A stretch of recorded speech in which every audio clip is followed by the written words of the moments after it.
The Galactic Alliance's welcome ceremony should have been humanity's proudest moment. Instead, Ambassador Chen stood rigid before the Grand Council, struggling to maintain diplomatic composure as she stared at the holographic display of humanity's gift, a derelict warship that would make Earth's centuries-old museum pieces look cutting-edge. The Starweaver, announced High Counselor Zixtal, their crystalline form refracting light in what humans had learned was their species' equivalent of a smirk, a vessel with historical significance. We believe it will serve as an appropriate introduction to interstellar operations for your species. The ship hung in the projection like a half-forgotten dream, its hull a patchwork of different materials and repair attempts from civilizations long past. Humanity's first Alliance-sanctioned warship was little more than an orbital garbage scow, and everyone in the chamber knew it. The Council's generosity is noted, Chen replied, the words tasting like ash. 5 years of negotiations, of proving humanity's worth, of demonstrating their technological advancement, all to be handed a wreck that even salvage operators would think twice about claiming. But Chen noticed something else in the room, the subtle shifting of the other ambassadors, the barely concealed amusement. They were waiting for humanity to reject the insult, to storm out in a display of the primitive emotional responses they so often accused humans of harboring. Chen smiled. We accept with gratitude. The ripple of surprise through the chamber was almost worth the indignity. Almost. 12 hours later, Chen stood in a secure conference room on the human embassy station, facing the holographic faces of Earth's leading scientists and military strategists. The Starweaver's schematics floated between them, being pulled apart and analyzed layer by layer. They think they're teaching us humility. Dr. Sarah Martinez, Earth's foremost expert in xenotechnology, said with a snort. What they've actually done is hand us a laboratory of a dozen different civilizations' technological approaches. Look at these engine configurations. There are at least 3 different fundamental approaches to FTL travel merged in this design. And this weapons system, Colonel Jackson added, highlighting a series of dormant arrays along the ship's spine. It's been deliberately disabled, but the framework is fascinating. It seems to operate on principles we haven't encountered in any of our previous interactions with Alliance species. Chen watched her colleagues' excitement build as they discovered more layers to their gift. Where the Alliance saw garbage, humanity's finest minds saw opportunity. It was a pattern that had defined their species' history, taking the discarded, the broken, and reshaping it into something new. The real question, Martinez continued, is this. She highlighted a spherical chamber near the ship's core. Energy readings are minimal, but they're strange, like nothing we've seen in any Alliance database we have access to. Whatever this is, it's old. Probably predates most of the current Council species. Can we get it working? Chen asked. Martinez's grin was answer enough. Give me 6 months and Earth's best engineers. We'll give this ship more than just a facelift. We'll make it sing. True to their word, humanity's scientific community attacked the project with characteristic determination. The Starweaver was moved to a secure facility in lunar orbit, where teams worked around the clock. They didn't just repair, they reimagined, rebuilt, and revolutionized. The ship's patchwork hull became an advantage, allowing engineers to test different material combinations and develop new composite alloys. The multiple FTL systems were studied, dissected, and gradually unified into a hybrid drive that achieved speeds none of the original designs could have managed alone. But it was the mysterious sphere that proved to be their greatest discovery. Dr. Martinez's team finally cracked its purpose 3 months into the project, during what was supposed to be a routine power analysis. It's not a power source, Martinez reported, her hologram practically vibrating with excitement during the weekly briefing. It's a reality distortion matrix. The reason the Alliance couldn't get it working is that they were approaching it as a weapon or a drive system. It's neither, it's both, and more. It's a way to locally alter the fundamental forces of physics themselves. The implications were staggering. The ability to selectively modify gravity, electromagnetic forces, even the strong and weak nuclear forces within a controlled field. It was technology that the Alliance had possessed, but never truly understood, discarded as too unpredictable to be useful. But humans had centuries of experience with the unpredictable. Their entire scientific history was built on harnessing forces that, by all rights, should have destroyed them. Nuclear power, genetic engineering, artificial intelligence. Humanity had danced on the edge of destruction again and again and learned to turn danger into progress. The Starweaver's transformation accelerated. The reality distortion matrix became the heart of a new kind of ship, one that could strengthen its hull by locally altering material density, create gravitational lenses to enhance its sensors, and generate microscopic space-time distortions that made its weapons exponentially more effective. 6 months to the day after receiving their gift, humanity presented their completed vessel to the Alliance Council. The Starweaver still bore its original name, but little else remained of the derelict they'd been handed. Its hull gleamed with a polish that seemed to drink in light. Its engines hummed with a harmony of technologies spanning millennia, and at its heart pulsed a power that the galaxy's greatest civilizations had dismissed as unusable. High Counselor Zixtal's crystalline form had lost some of its luster as they reviewed the ship's capabilities. "This is not what we expected," they admitted. "No," Chen agreed, allowing herself a small smile. "It rarely is with humans. We've found that the greatest achievements often come not from being given the best tools, but from learning to work with what others have discarded. The Starweaver isn't just a ship anymore. It's a testament to what humanity does best. We take the broken, the forgotten, the cast-off pieces of greater things, and we make them into something new, something that defies expectations." She paused, watching the council members shift uncomfortably.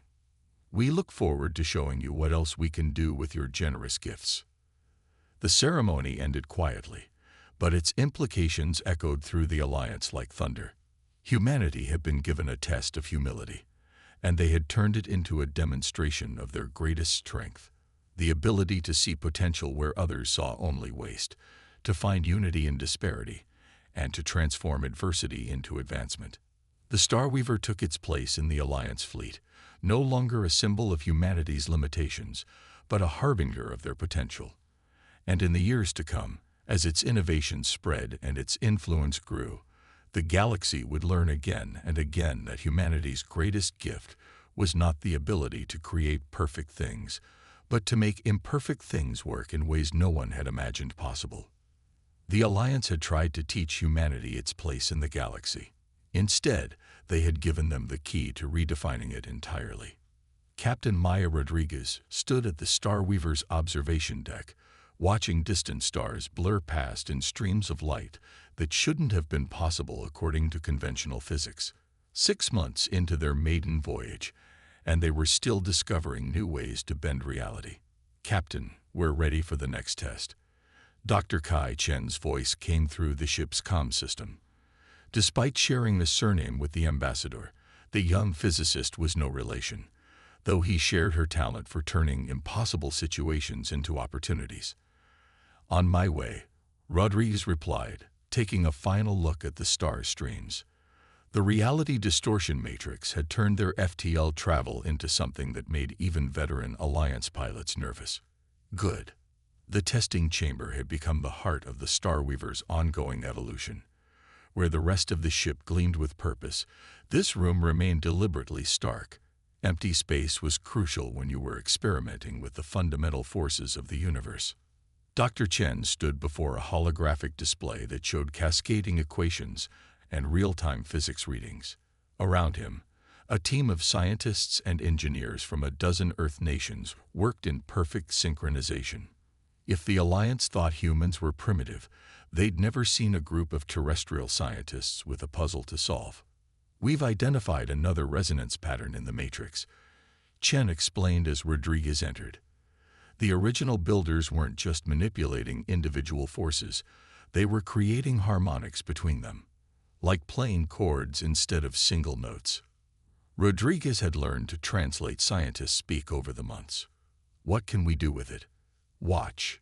Chen gestured to a small drone floating in the center of the chamber. With a few quick commands, he activated a new sequence in the matrix. The drone didn't disappear or explode, or do any of the dramatic things that usually happen during their tests.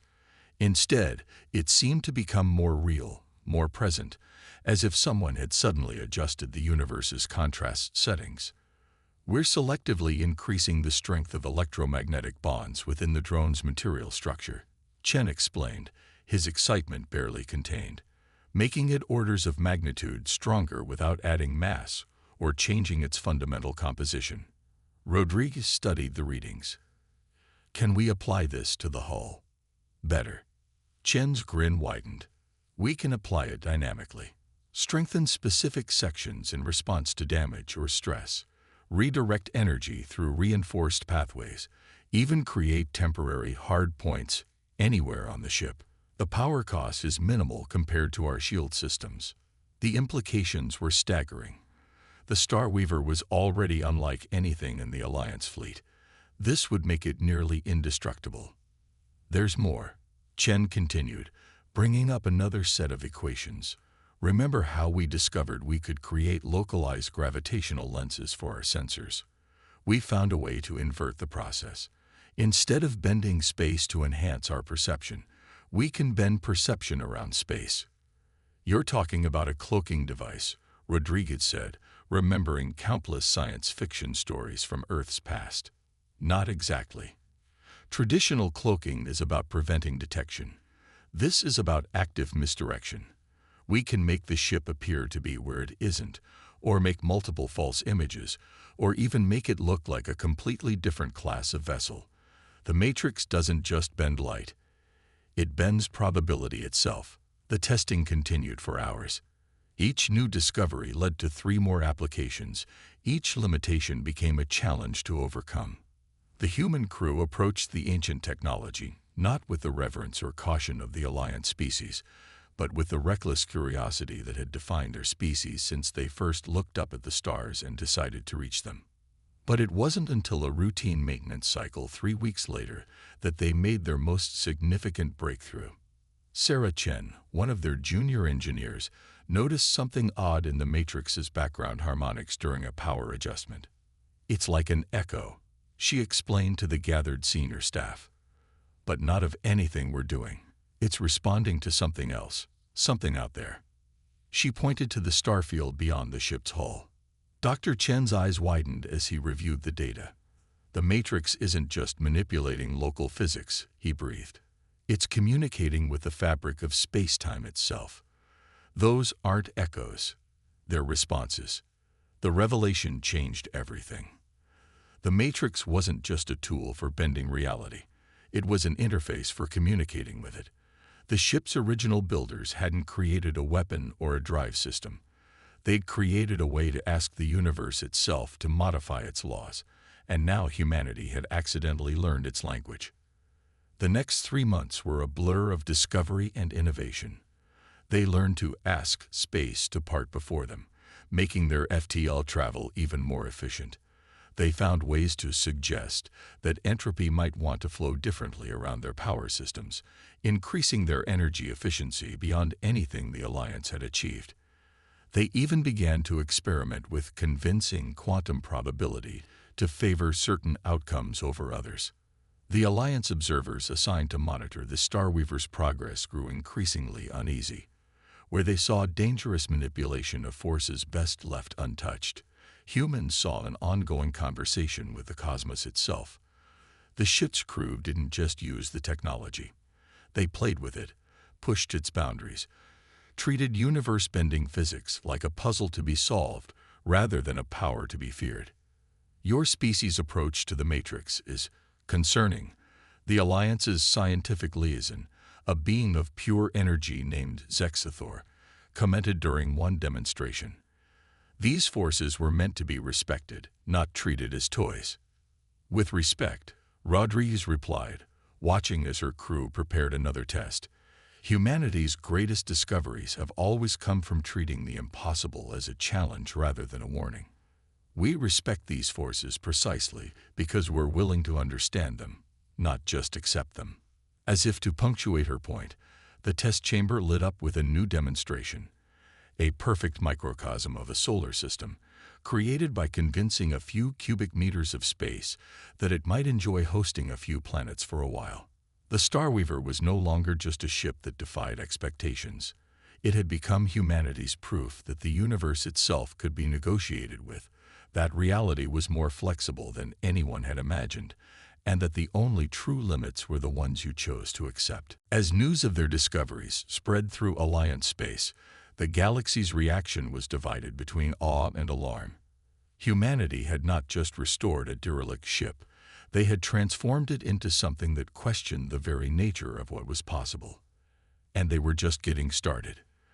The distress signal came from the edge of Alliance space, where the neat lines of civilization gave way to the chaotic unknown. Captain Rodriguez was reviewing the latest Matrix experiments when the alert flashed across her console. Multiple Alliance vessels under attack, her communications officer reported. Unknown hostile force. The nearest patrol fleet is 3 hours away at maximum conventional FTL. Rodriguez straightened in her chair. The Starweaver was closer, much closer, but they were still technically a provisional member of the Alliance fleet, restricted from engaging in combat operations without direct oversight. "Show me," she ordered. The tactical display lit up with a scene of devastation. 3 Alliance cruisers, each many times larger than the Starweaver, were engaged with something. The attackers' ships seemed to flicker in and out of normal space, their energy signatures unlike anything in Alliance records. "They're using some kind of phase technology," Dr. Chen reported from his station, fingers flying over the controls. "Shifting partially out of our dimension to avoid damage, then phasing back to attack. The Alliance ships can't land a hit." Rodriguez watched as one of the Alliance cruisers took a direct hit, its supposedly impenetrable shields failing against the attackers' exotic weapons. The decision took less than a second. "Plot an intercept course. All hands to battle stations." "Captain," her XO warned, "Alliance protocols clearly state that we are obligated to render assistance to any Alliance vessel in distress." Rodriguez finished. "Protocols don't specify how we choose to help." "Dr. Chen, how long until we can reach them using our unique approach to FTL?" Chen's grin was audible in his voice. 8 minutes if we push the Matrix harmonics to their limit. Though I should note that no human ship has ever attempted this level of reality manipulation during FTL. "Well then," Rodriguez settled into her command chair. "Let's make history." The Starweaver's departure from normal space was unlike anything previously recorded in Alliance databases. Instead of pushing through space-time, they convinced it to temporarily forget that distance was supposed to be a constant.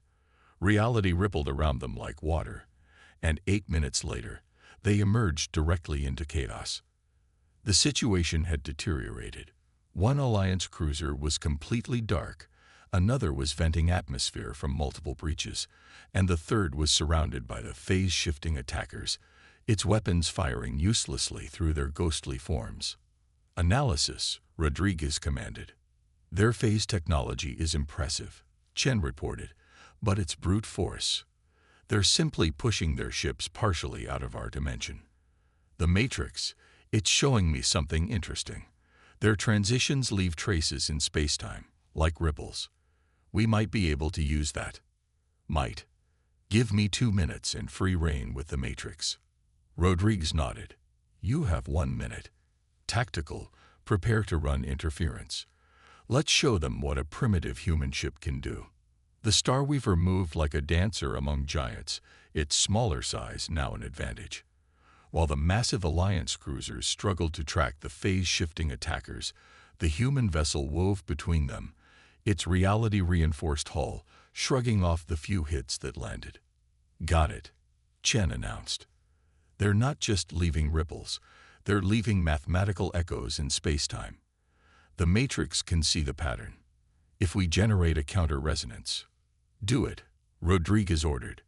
The reality distortion matrix hummed to life, But instead of bending physics around the Starweaver, it reached out to the fabric of space itself. Where the attackers tried to phase out of normal space, they found reality suddenly less cooperative. Their ships flickered, struggling to shift dimensions as the Matrix convinced spacetime that it preferred to remain cohesive. Alliance vessels, target these coordinates, Rodriguez transmitted, sharing the locations where the enemy ships were being forced to remain solid. For the first time, the Alliance cruisers' weapons found their marks. 2 enemy ships erupted in silent explosions before the others realized what was happening. They attempted to retreat, their phase drives screaming against the Matrix's influence, but the damage was done. The Starweaver had changed the rules of their game. The battle lasted another 12 minutes. In the end, the attacking fleet was either destroyed or in retreat, and 3 badly damaged but salvageable Alliance cruisers remained, along with 1 small human vessel that had just rewritten everything the galaxy thought it knew about warfare. "This is Commander Vextel of the Alliance cruiser Steadfast." A transmission crackled through once the fighting ended. "We acknowledge and appreciate your assistance, Starweaver. Though your intervention violated several Alliance protocols regarding provisional members and combat engagement." Rodriguez allowed herself a small smile. "We can discuss protocols once your wounded are tended to, Commander. We're preparing to send teams to assist with repairs." The repair operation revealed more about their mysterious attackers, remnants of an ancient civilization that had mastered phase technology, but apparently never considered that reality itself might object to being torn apart. The Alliance ships had suffered heavy damage, but their crews were mostly intact thanks to the Starweaver's timely arrival. "Your methods were unorthodox," Commander Vextel admitted during the debriefing, their crystalline form shifting in what humans had learned to recognize as discomfort. "Using fundamental forces as a weapon, it goes against everything we understand about proper military doctrine." "We didn't use them as a weapon," Dr. Chen corrected politely. "We used them as a conversation. The attackers were forcing their will on reality. We simply asked reality if it might prefer something different." The commander's translator struggled with that concept for several seconds before giving up. As repair crews worked and reports were filed, word of the battle spread through Alliance channels. The ship that had been given to humans as a lesson in humility had just saved 3 of the Alliance's most advanced vessels. More importantly, it had demonstrated technology that shouldn't have been possible, using theories that defied conventional understanding. The Starweaver's crew continued their work, knowing that everything had changed. They had proven not just their worth, but their unique perspective on the universe itself. Where others saw immutable laws, humans saw room for negotiation. Where others found limits, humanity found questions waiting to be asked. The galaxy had wanted to teach humanity its place. Instead, humanity had shown that no place was fixed, no law immutable, and no limitation absolute. Not when you were willing to ask the universe itself to reconsider its position. The Grand Council chamber had never felt so small. Ambassador Chen stood before the assembled representatives of the galaxy's most powerful civilizations, the Starweaver's battle footage playing in holographic detail above them all. Every pair, cluster, or singular sensory organ was fixed on the images of a human ship doing what their finest minds had deemed impossible. "This is unprecedented," High Counselor Sixtal declared, their crystalline form vibrating with frequencies that indicated extreme agitation. "The manipulation of fundamental forces on this scale, it violates every safety protocol established since the collapse of the Third Age." "With respect, Counselor," Chen replied, her voice steady. "Those protocols were established based on assumptions about how reality functions. Humanity has simply discovered that some of those assumptions were incomplete." The chamber erupted in a cacophony of protests, arguments, and demands for explanation. Chen waited patiently as universal translators struggled to keep up with the overlapping voices. The Alliance's fear was understandable. Humanity hadn't just learned to use their discarded technology, they'd transformed it into something that challenged the very foundations of galactic civilization. Order, Zixtal's harmonics cut through the chaos. Ambassador Chen, your species was given the Starweaver as a gesture of inclusion. Instead, you have turned it into a weapon that defies natural law. Not a weapon, Chen corrected.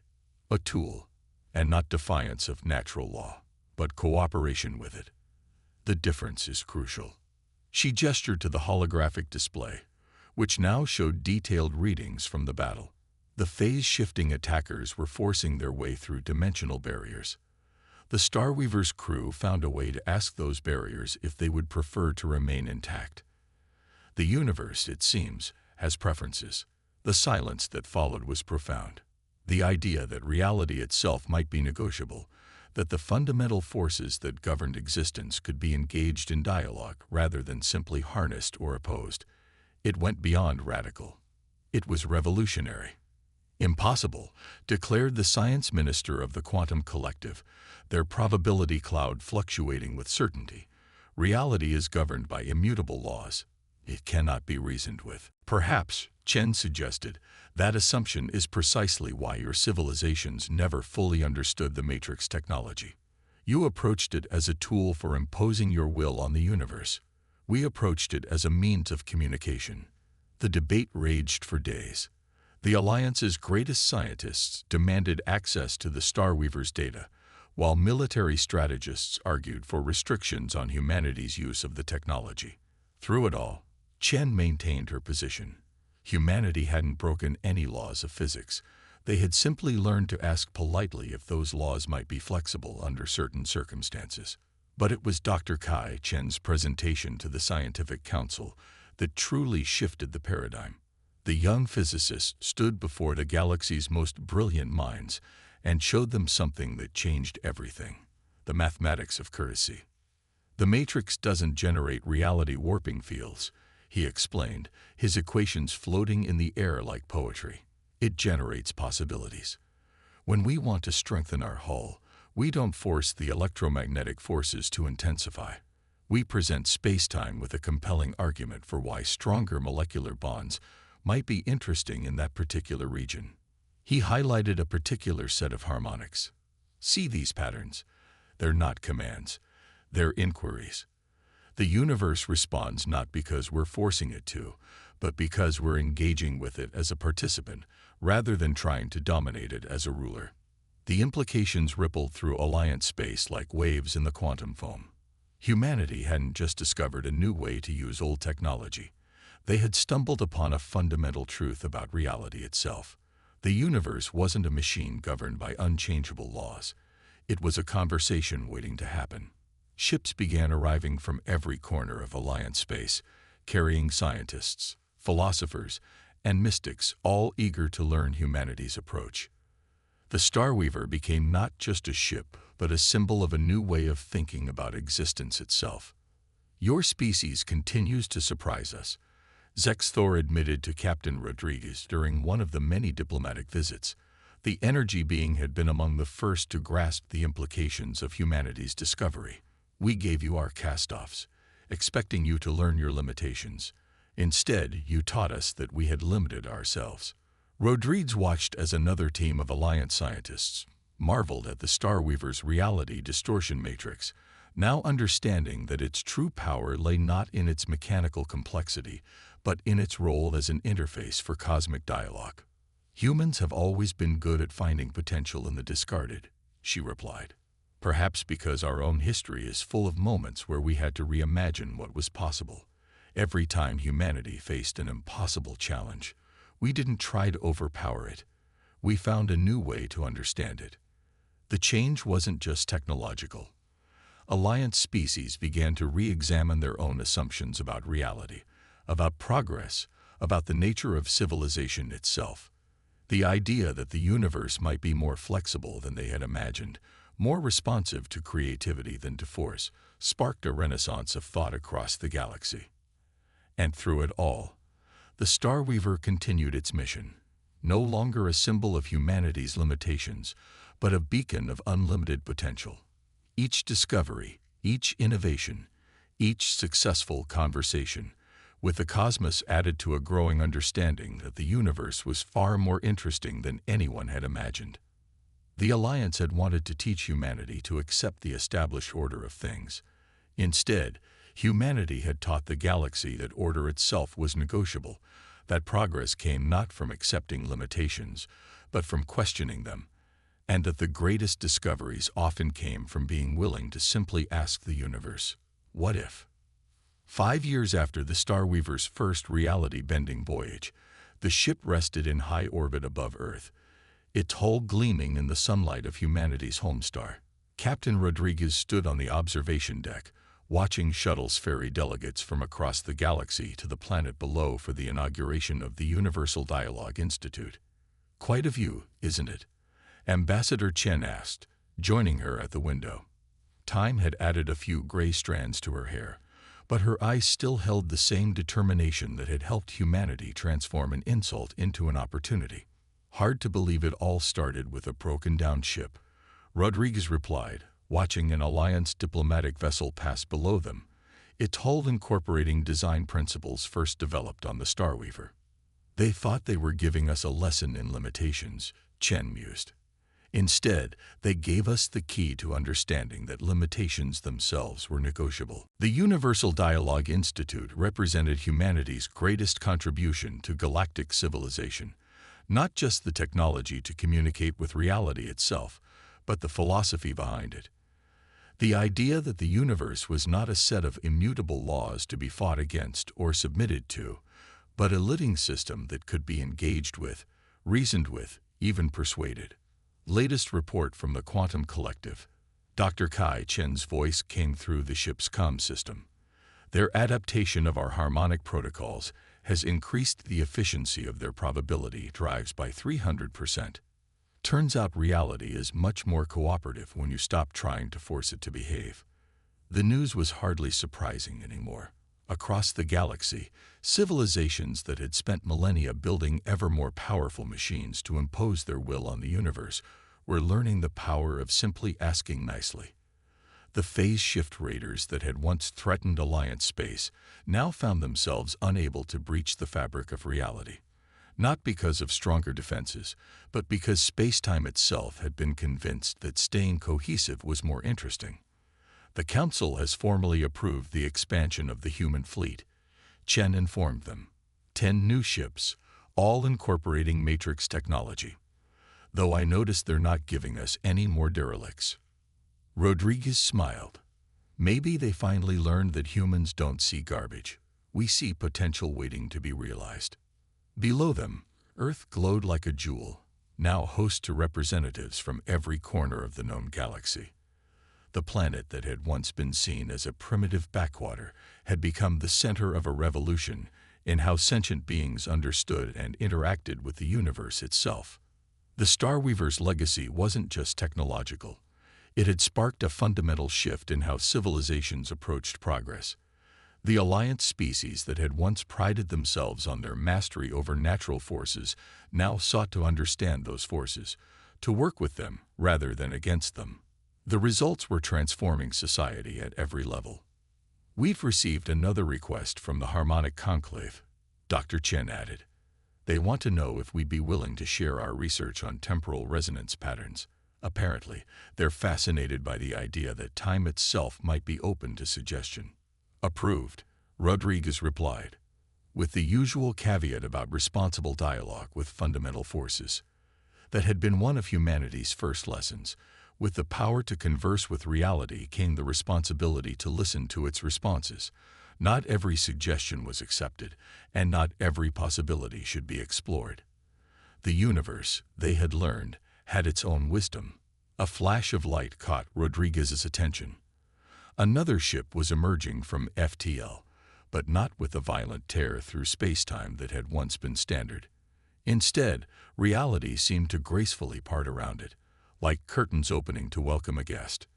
The new Alliance ships were all equipped with human-designed matrix interfaces now, each one a testament to the power of asking rather than demanding.